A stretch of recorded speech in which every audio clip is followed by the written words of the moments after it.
অভয়নগরে ৩,০০০ খেজুর চারা রোপণের মধ্য দিয়ে ৩০ দিনে ৩০ লাখ খেজুরের বীজ রোপণের উদ্বোধন করলেন জেলা প্রশাসক যশোর। অভয়নগর থেকে জাকির হোসেন হৃদয়ের পাঠানো তথ্যচিত্রে বিস্তারিত জানাচ্ছি আমি শেখ আলী আকবর। যশোরের অভয়নগর উপজেলায় ৩,০০০ খেজুর চারা রোপণের মধ্য দিয়ে ৩০ দিনে ৩০ লাখ খেজুর বীজ রোপণের উদ্বোধন করলেন যশোর জেলা প্রশাসক মোহাম্মদ আবরাউল হাসান মজুমদার।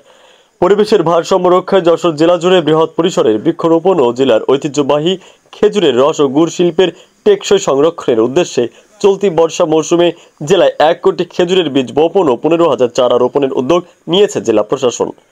তার অংশ হিসাবে আজ শনিবার দুপুর ১২টায় উপজেলা প্রশাসনের আয়োজনে প্রেমবাগ ইউনিয়নের চাপাতলা ভৈরব নদীর তীরে ৪ একর জমির উপরে খেজুর বীজ ও চারা গাছ বপনের উদ্বোধন অনুষ্ঠিত হয়।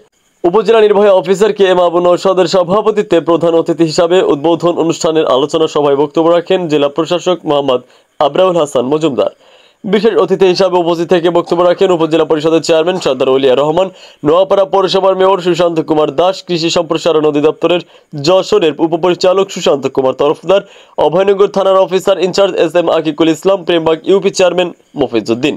এ সময় আরও উপস্থিত ছিলেন সহকারী কমিশনার ও এক্সিকিউটিভ ম্যাজিস্ট্রেট মাহির উদ্দিন দয়াল আমিন, সহকারী কমিশনার ভূমি মোহাম্মদ শামীম হোসাইন, নোয়াপাড়া সরকারি কলেজের অধ্যক্ষ রবিউল হাসান, নোয়াপাড়া প্রেস ক্লাবের সভাপতি নজরুল ইসলাম মল্লিক, উপজেলা ভাইস চেয়ারম্যান আখতারুজ্জামান তারু, উপজেলা মহিলা vice chairman Safia Khanam, union পরিষদের চেয়ারম্যান বিকাশ রায় কবিল, তৈয়বুর রহমান, অ্যাডভোকেট নাসির উদ্দিন, কৃষি কর্মকর্তা লাভলি খাতুন, মডেল কলেজের অধ্যক্ষ মহিদুল ইসলাম টুকুন, পল্লী মঙ্গল আদর্শ কলেজের অধ্যক্ষ খায়রুল বাশার, পায়রা ইউনাইটেড কলেজের অধ্যক্ষ সেলিম খান, সুন্দরী এসটি অ্যান্ড কলেজের অধ্যক্ষ আব্দুল লতিফ, প্রেমবাগ ইউনিয়ন আওয়ামী লীগের সভাপতি বাবুল আক্তার, আওয়ামী লীগ নেতা রবিউল ইসলাম সহ উপজেলা পরিষদের কর্মকর্তা বৃন্দ। অনুষ্ঠান পরিচালনা করেন সাংবাদিক সুনীল দাস। অনুষ্ঠান শেষে প্রধান অতিথি সহ অন্যান্য অতিথিবৃন্দ খেজুর গাছে বীজ রোপণ করে অনুষ্ঠানের উদ্বোধন ঘোষণা করেন। উল্লেখ্য থাকে, উপজেলার নদীর পাড় শিক্ষা প্রতিষ্ঠান ও রাস্তার দুই পাশের খাস জমির মোট ২১ একর জমিতে বীজ রোপণ করা হবে। অনুষ্ঠানে বক্তারা বলেন, পর্যায়ক্রমে বাকি উপজেলাগুলোতেও খেজুর বীজ বপনের উৎসব অনুষ্ঠিত হবে। খেজুর বীজ ও চারা বপনের জন্য উপজেলা পর্যায়ে উপযুক্ত স্থান নির্বাচনের কাজ চলমান রয়েছে।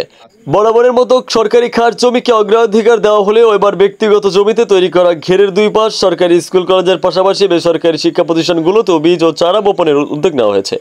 মাটি ক্ষয় রোধ এবং অবকাঠামোর স্থায়িত্ব বৃদ্ধির লক্ষ্যে সরকারি রাস্তা ও নদীর পাড় ও বেড়ি বাঁধের দুই পাশে খেজুর বীজ ও চারা বপনের উপর গুরুত্ব দেওয়া হচ্ছে। মূলত উপজেলা প্রশাসনের উদ্যোগে কর্মসূচি বাস্তবায়ন করা হলেও দীর্ঘমেয়াদের গাছ পরিচর্যার লক্ষ্যে স্থানীয় জনগণ, জনপ্রতিনিধি এবং বেসরকারি শিক্ষা প্রতিষ্ঠান ও দপ্তরগুলোর অংশগ্রহণ নিশ্চিত করতে ৬টিকে বিশেষ গুরুত্ব দেওয়া হয়েছে। শেখ আলী আকবর, গাংচিল টিভি নিউজ ডেস্ক। গাংচিল টিভি, সত্য প্রকাশে অনুসন্ধানী চোখ।